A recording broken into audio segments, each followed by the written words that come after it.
Hello আমার প্রিয় ছাত্র বন্ধুরা, আজ Kalyan university BA fourth semester history minor NEP long suggestion 2026 নিয়ে কথা বলবো। আর তোমাদের একটি কথা বলে রাখি যে তোমাদের ফোর্থ সেমিস্টারে হিস্ট্রি মাইনর সিলেবাস আপডেট হয়েছে। সিলেবাস 30% চেঞ্জ হয়েছে। সেই পরিবর্তিত সিলেবাসের উপরে সাজেশনটি তৈরি করা হয়েছে। দেখতে পাচ্ছ হিস্ট্রি মাইনর। এই ভিডিওতে আমি শুধু বড় প্রশ্ন দেখাবো, ছোট প্রশ্ন দেখানো হবে না। আর যদি এই সাজেশনটি বাই করতে চাও, মাত্র 150 টাকা পেমেন্ট করতে হবে। পেমেন্টের পর শর্ট প্লাস লং দুটো পাঠানো হবে। তো দেখতে পাচ্ছ এটা তোমাদের course code history minor HISMAT মানে T-2। তোমাদের ফুল মার্ক থাকবে 40 নম্বরে। তোমাদের টাইম থাকবে 2 ঘন্টা। ঠিক আছে, এই ভিডিওতে আমি তোমাদের সম্পূর্ণ সিলেবাস দেখানো হবে। আর তুমি বিগত বছরের কোশ্চেন পেপারটা দেখানো হবে এবং সমস্ত প্রশ্ন উত্তরগুলো তোমাদের দেখানো হবে এই ভিডিওতে। তো ভিডিওটি স্কিপ না করে কন্টিনিউ করতে থাকো। তো এটা তোমাদের syllabus history of medieval India. দেখো তোমাদের কি সিলেবাস চেঞ্জ হয়েছে আমি খুব ভালো করে দেখাবো। তো ভিডিওটি স্কিপ করো না, কন্টিনিউ করো। তো দেখতে পাচ্ছ যে ইউনিট ওয়ানে দেখো তোমাদের কি পড়তে হবে। 1206 থেকে 1886 খ্রিস্টাব্দ পর্যন্ত সুলতানি সাম্রাজ্যের সংহতি, খলজি বিপ্লব এবং খলজিদের অধীনে শক্তিশালী রাষ্ট্র গঠন, তুগলক যুগের সংস্কার ও পাল্টা সংস্কার, দিল্লি সুলতানের পতন, বিজয়নগর, বাহামনি ও বাংলার মতো আঞ্চলিক রাষ্ট্রের উত্থান, ইলিয়াস শাহী ও হুসেন শাহী শাসন, সমাজ, অর্থনীতি, শিল্প, স্থাপত্য, সাহিত্য, সুফি ও ভক্তি আন্দোলন। দেখো তোমাদের ইউনিট 2 কমপ্লিট হলো। এবং ইউনিট 2টা দেখো, মুঘল শাসন ও প্রতিষ্ঠা, বাবরের অভিযান ও মধ্য এশিয়ার সঙ্গে তার সম্পর্ক, হুমায়ুনের ব্যর্থতা, শেরশাহ সূরির শাসন, আকবর থেকে ঔরঙ্গজেব পর্যন্ত মুঘল সাম্রাজ্য গঠন।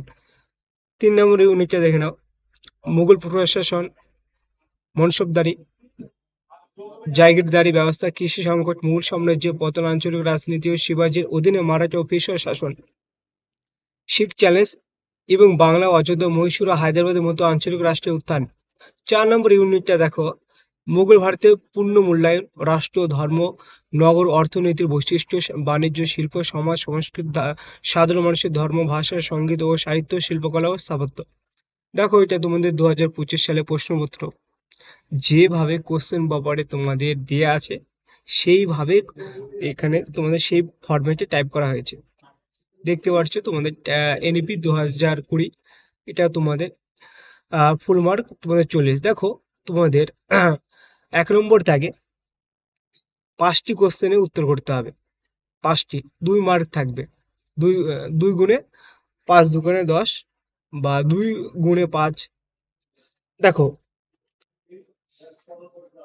তো নিম্নলিখিত যে কোনো 5টির প্রশ্ন উত্তর দাও। দেখতে পাচ্ছ ফার্স্ট কোশ্চেন কে কার। এখানে আমি কোশ্চেন ব্যাপারটা এক নজরে দেখে দিচ্ছি, বলছি না। ঠিক আছে,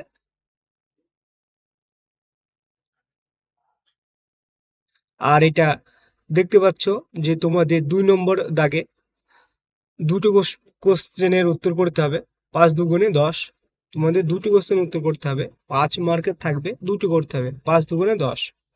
তারপর দেখো তোমাদের এখানে কটা প্রশ্ন থাকবে দেখে নাও। যে তোমাদের 4টি কোশ্চেন থাকবে, তার মধ্যে তোমাদের দুটি কোশ্চেনের উত্তর করতে হবে।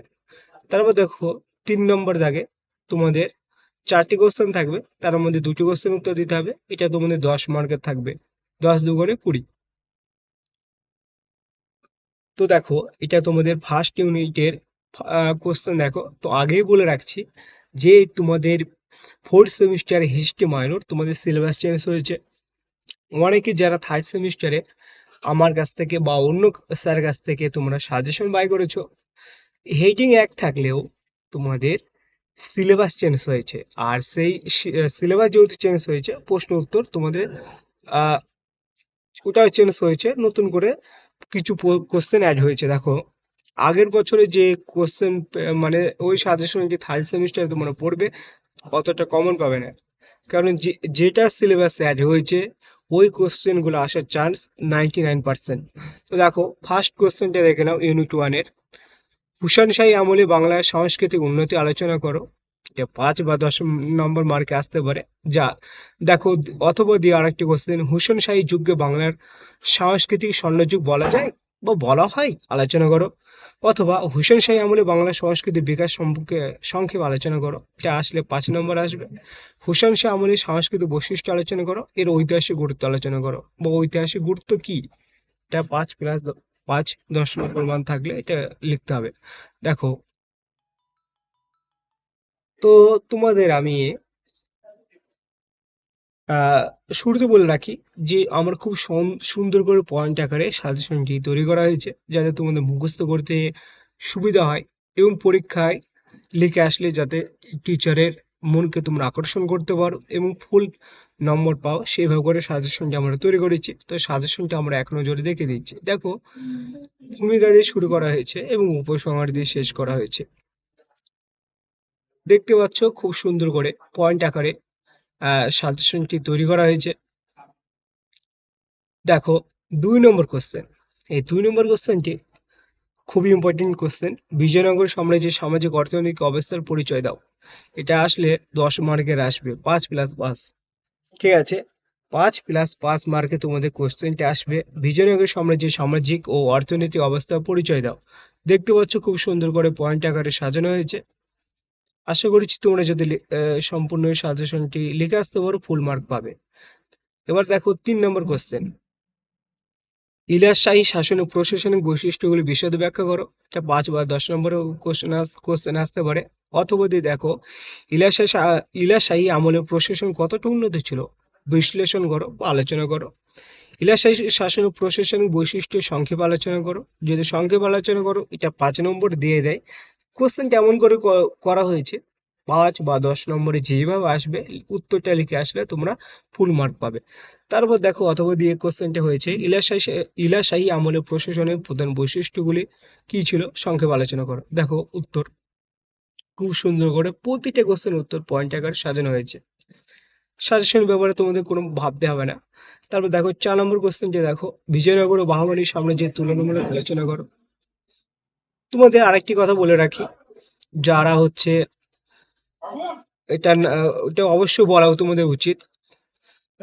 তার আগে তোমাদের 5 নম্বর কোশ্চেনটা বলে দিচ্ছি, রাজিয়া সুলতানা কেন সিংহাসনে টিকে থাকতে পারলেন না। এটা 5 নম্বর, এটা 2023 সালে এসেছিল। এবার দেখো, রাজিয়া সুলতানা কিভাবে দিল্লির সিংহাসনে অধিষ্ঠিত হয়েছিলেন, কোন পরিস্থিতি তার পতন ঘটে। 5 নম্বর, এটা 2024 সালে এসেছিল। এই কোশ্চেনটি 2023 সালে এসেছে, 2024 সালে এসেছে, 2025 সালে আসেনি, 2026 সালে আসার চান্স আছে। তাই এটা 5 নম্বরে তোমাদের উল্লেখ করা হয়েছে।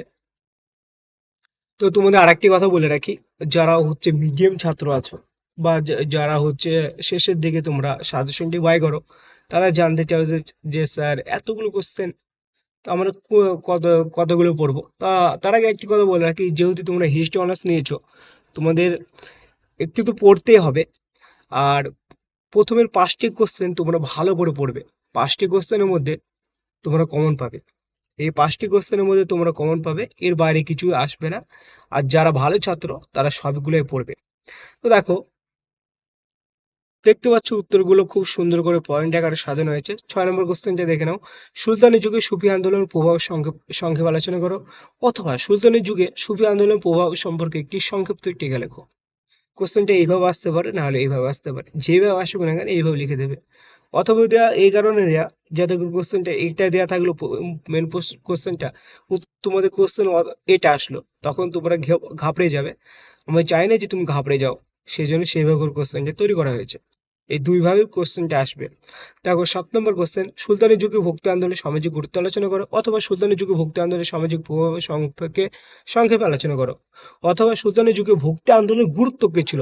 কোশ্চেনটা এইভাবে আসার চান্স খুব বেশি। অথবা দিয়ে এটা, সুলতানি যুগে ভক্তি আন্দোলনের গুরুত্ব কি ছিল, সংক্ষেপে আলোচনা করো। অথবা ভক্তি আন্দোলনের মাধ্যমে সমাজে কি পরিবর্তন ঘটেছিল, সুলতানি যুগের পরিপ্রেক্ষিতে তা আলোচনা করো। এইভাবে আসতে পারে, উত্তরটা লিখে দেবে।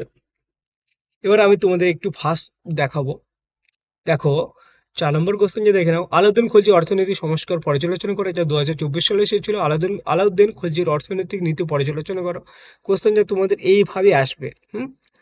না হলে বাই চান্স 2024 সালে এসেছিল, যদি ঘুরিয়ে দেয় এই অথবাটা তোমাদের আসবে। আলাউদ্দিন খলজির রাজস্ব সংস্কার ও ভূমি সংস্কার বা অর্থনৈতিক সংস্কারগুলি সংক্ষেপে আলোচনা করো। এটা আসলে 10 নম্বর মার্কে আসবে, 5 নম্বর আসবে না, 10 নম্বর মার্কে আসবে। দেখো, 9 নম্বর কোশ্চেন, ভারতের ইতিহাসে 1290 সালে খলজি বিপ্লবের তাৎপর্য কি ছিল, অথবা খলজি বিপ্লবের প্রধান গুরুত্ব কি ছিল, খলজি বিপ্লব সম্পর্কে বা বলতে কি বোঝায়, অথবা খলজি বিপ্লবের কারণ ও ফলাফল বিশ্লেষণ করো। কোশ্চেনটা এইভাবে আসতে পারে, খলজি বিপ্লবের কারণ ও ফলাফল বিশ্লেষণ করো। এই বছরে এইভাবে আসার চান্স খুব বেশি। দেখো, 10 নম্বর কোশ্চেন, এই কোশ্চেনটা একটু ভালো করে পড়ে রাখবে। 10 নম্বরটা, দিল্লি সুলতানের প্রকৃত প্রতিষ্ঠা হিসেবে ইলতুৎমিশের কৃতিত্ব বিচার করো। 10 বা 5, অথবা ইলতুৎমিশ কিভাবে ভারতের সুলতানি শাসনকে সংহত করেছিলেন। 11 নম্বর কোশ্চেন, মোহাম্মদ বিন তুগলককে কি প্রকৃত অর্থে পাগলা রাজা বলা যায়। এটা 5 নম্বর, 2023 সালে এসেছে। এটা তোমাদের 2026 সালে বলা যায় না, আসলেও আসতে পারে, তাই একটু ভালো করে পড়ে রাখবে। 12 নম্বর কোশ্চেন, ফিরোজ শাহ তুগলকের বিভিন্ন সংস্কার কার্যাবলী পরিচয় দাও। অথবা ফিরোজ তুগলক কি জন জনদ্দারি, বা এটা কোশ্চেনটা একটু ঘুরেও দিতে পারে, তার জনসংস্কারমূলক সংস্কারগুলো তা আলোচনা করো, বা তিনি কি জনকল্যাণকারী শাসক ছিলেন তা আলোচনা করো। যেভাবে দেবে এটা লিখে দেবে।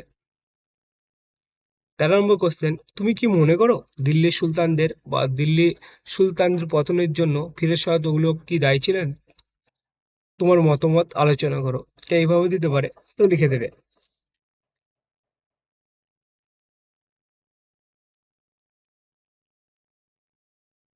সুলতানি যুগের স্থাপত্য ভাস্কর্য শিল্পকলার পরিচয় দাও। এই কোশ্চেনটা ইম্পর্টেন্ট ছিল বিগত বছরে। বিগত বছরে এই কোশ্চেনটি খুবই ইম্পর্টেন্ট ছিল। তো বাট বিগত এবছরে আসেনি, এবছরে আসলেও আসতে পারে, তাই একটু ভালো করে রিডিং পড়ে নেবে। যদি আসে এটা 10 নম্বর মার্কে আসবে।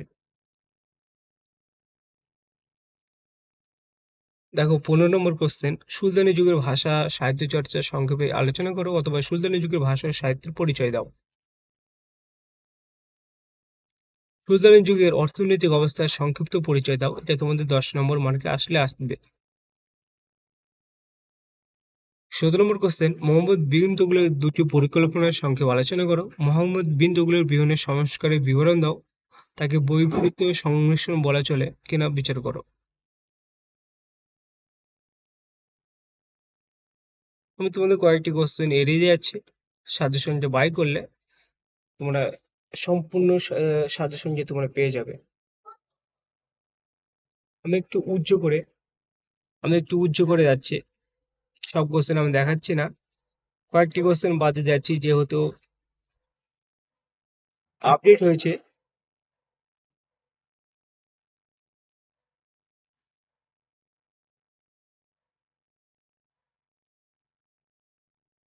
দেখতে পাচ্ছ যে সম্পূর্ণ সাজেশনটি খুব সুন্দর করে পয়েন্ট আকারে সাজানো হয়েছে। আর দেখো, যেগুলো তোমাদের 2025 সালে এসেছে ওই কোশ্চেন গুলো উল্লেখ করা হয়েছে। এমন কিছু কোশ্চেন আছে যেগুলো বিগত বছরে এসেছে, আবার 2024 সালে এসেছে, 25 সালে এসেছে, আবার 2026 সালে আসার চান্স থাকে। সেই কোশ্চেন গুলো তোমাদের শেষের দিকে উল্লেখ করা হয়েছে। অতটা ইম্পর্টেন্ট না, বাট রিডিং করে রাখবে।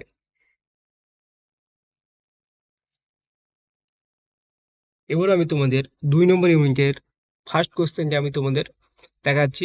শেরশাহ শুধুমাত্র একজন উদ্ভাবক ছিলেন না, তার প্রকৃত উদ্দেশ্য ছিল সরকারি প্রশাসন যন্ত্রকে পুনরুজ্জীবিত ও দক্ষ করে তোলা। তুমি কি এই বক্তব্যের সাথে একমত,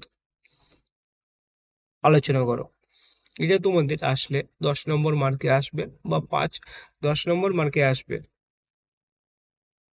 দেখো, 2 নম্বর কোশ্চেন, আফগান ও রাজপুতদের বিরুদ্ধে বাবরের সাফল্য তুমি কিভাবে ব্যাখ্যা করবে, আলোচনা করো। এটা তোমাদের 2020 সালে এসেছে, তারপরে আর আসেনি। তো এই কোশ্চেনটা আসার চান্স বছরে আছে, তোমার ভালো করে একটু মুখস্থ করে নেবে। 3 নম্বর কোশ্চেন, মুঘল সম্রাট ঔরঙ্গজেবের রাজপুত নীতি সংক্ষেপে সম্পর্কে আলোচনা করো, অথবা ঔরঙ্গজেব রাজপুত নীতি তার ফলাফল আলোচনা করো, অথবা ঔরঙ্গজেবের রাজপুত নীতি মুঘল সাম্রাজ্যকে কতটা দুর্বল করেছিল। 4 নম্বর কোশ্চেনটা দেখো, সিকান্দার লোদির কৃতিত্ব মূল্যায়ন করো, অথবা লোদি বংশের শ্রেষ্ঠ সুলতান কে ছিলেন, তার অবদান কি ছিল। এটা 2020 সালে তোমাদের কোশ্চেনটা এসেছে। 5 নম্বর কোশ্চেনটা দেখো, জাহাঙ্গীরের রাজত্বকালে নূরজাহানের ভূমিকা মূল্যায়ন করো, অথবা নূরজাহান চক্র সম্পর্কে সংক্ষেপে আলোচনা করো। এটাও তোমাদের উল্লেখ করা হয়নি, কত সালে এসেছে, এটা তোমাদের 2024 সালে কোশ্চেনটি এসেছে, এটা উল্লেখ করা হয়নি। এই কোশ্চেনটি তোমাদের একদম মুখস্থ করে রাখবে। 6 নম্বর কোশ্চেন, তৈমুর লংয়ের ভারত আক্রমণের উদ্দেশ্য কি ছিল, তার আক্রমণের তাৎক্ষণিক ফলাফল গুরুত্ব কি ছিল। তৈমুর লংয়ের ভারত আক্রমণের উদ্দেশ্য গুরুত্ব সংক্ষেপে আলোচনা করো।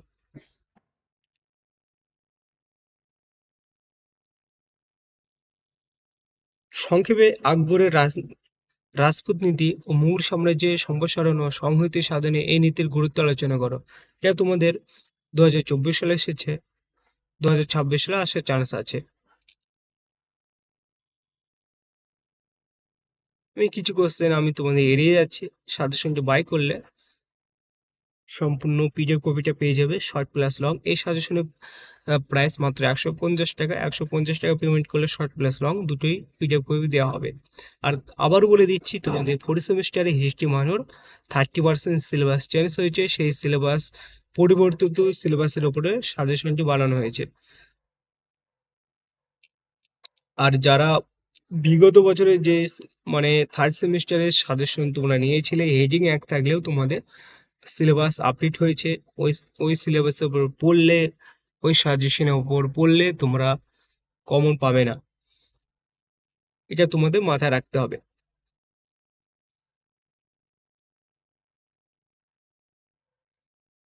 দেখো 3 নম্বর ইউনিট, 3 নম্বর ইউনিটে ফার্স্ট কোশ্চেনটা দেখো, এই কোশ্চেনটি খুবই ইম্পর্টেন্ট আছে, খুবই। আঞ্চলিক রাজ্য হিসাবে মহীশূর রাজ্যের উৎপত্তি আলোচনা করো। 10 নম্বর, এটা 2022 সালে এসেছে আর আসেনি, বছরে খুবই ইম্পর্টেন্ট আছে কোশ্চেনটি। 2 নম্বর কোশ্চেন, আঞ্চলিক রাজ্য হিসেবে হায়দ্রাবাদ রাজ্যের উৎপত্তি বা উত্থান সম্পর্কে আলোচনা করো। এই দুটি কোশ্চেনের মধ্যে তোমাদের একটি পরীক্ষা আসবে। 3 নম্বর কোশ্চেনটা দেখো, মুর্শিদ কুলি খান নেতৃত্বে আঞ্চলিক শক্তি হিসেবে বাংলার উত্থানের বিবরণ দাও। 4 নম্বর কোশ্চেন, মুঘল সাম্রাজ্য পতনের জন্য কৃষি সংকট কতটা দায়ী ছিল, আলোচনা করো। এটা তোমাদের 2024 সালে এসেছে। কৃষি সংকট এমন একটি কোশ্চেন যা পরীক্ষায় খুবই আসে, তাই তোমরা একটু পড়ে রাখবে। মুঘল যুগের মনসবদারি প্রথার বৈশিষ্ট্য সংক্ষেপে আলোচনা করো বা সম্পর্কে আলোচনা করো। মনসবদারি সম্পর্কে সংক্ষেপে আলোচনা করো। মুঘল যুগের মনসবদারি প্রথা সংক্ষেপে আলোচনা করো। সমালোচনা সহ মুঘল সাম্রাজ্য পতনের জন্য মনসবদারি সংকটের প্রভাব আলোচনা করো।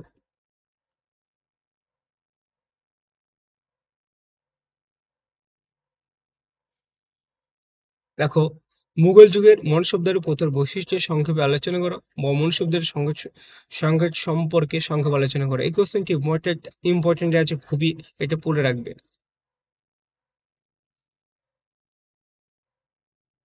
শিবাজির প্রবর্তিত ভূমি রাজস্ব ব্যবস্থা সম্পর্কে আলোচনা করো।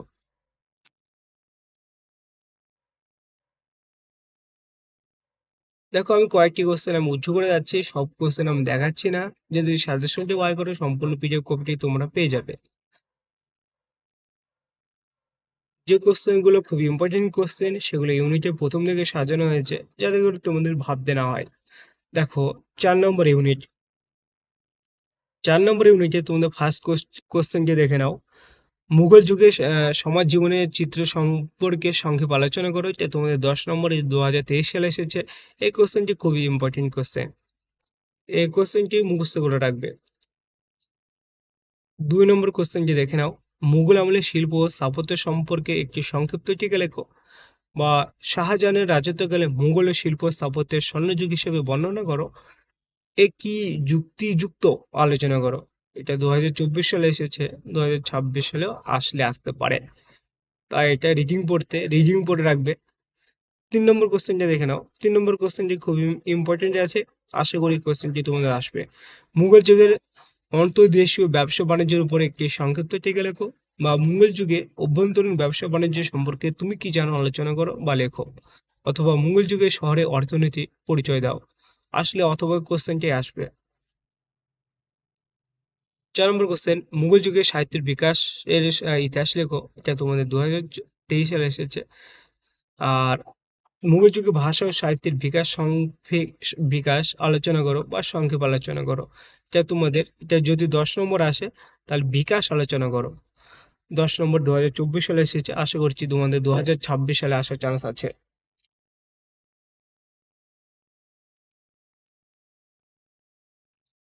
5 নম্বর কোশ্চেন, মুঘল চিত্রকলার বিকাশে আকবরের ভূমিকা সম্পর্কে আলোচনা করো, অথবা মুঘল চিত্রকলার মূল বৈশিষ্ট্যগুলি ব্যাখ্যা করো। হয়ে গেছে। আর তোমাদের এই ছিল তোমাদের আজ ভিডিও। সম্পূর্ণ সাজেশনটা আমি তোমাদের দেখালাম। কয়েকটি কোশ্চেন আমি তোমাদের উজ্জ্ব করে রেখেছি, যা তোমাদের পরিবর্তিত সিলেবাসের উপরে সাজেশনটি তৈরি করা হয়েছে। তো তোমরা এখন থেকে সাজেশনটি বাই করে পড়তে শুরু করে দাও। যদি এই সাজেশনের উপর তোমরা পড়াশোনা করো, এক্সামে তোমরা 100% কমন পাবে, এর বাইরে কিছুই আসবে না। এই সাজেশনের প্রাইস মাত্র 150 টাকা। 150 টাকা পেমেন্ট করলে শর্ট প্লাস লং দুটোই পেয়ে যাবে। আর তোমাদের বলে দিই, আর একটি কথা বলতে হয়, যে তোমাদের 4th সেমিস্টারে টোটাল তোমাদের 4টে পেপার পড়তে হবে, মেজরে 2টো পেপার পড়তে হবে, 4.1 অর্থাৎ পেপার 4, আর 4.2 অর্থাৎ পেপার 5। আর একটি মাইনর পেপার পড়তে হবে, আর একটি হচ্ছে কম্পালসারি পেপার বাংলা এইচএসসি পড়তে হবে। মেজর পেপারের প্রাইস 150 করে, দুটো পেপার নিলে 300 টাকা পে করতে হবে, আর মাইনর পেপার 150, তাহলে 450 হচ্ছে। আর যদি বেঙ্গলি এইচএসসি নাও তাহলে 550 হচ্ছে। 500 টাকা পেমেন্ট করলে মেজর মাইনর এইচএসসি সব পাঠানো হবে। Thank you for watching this video.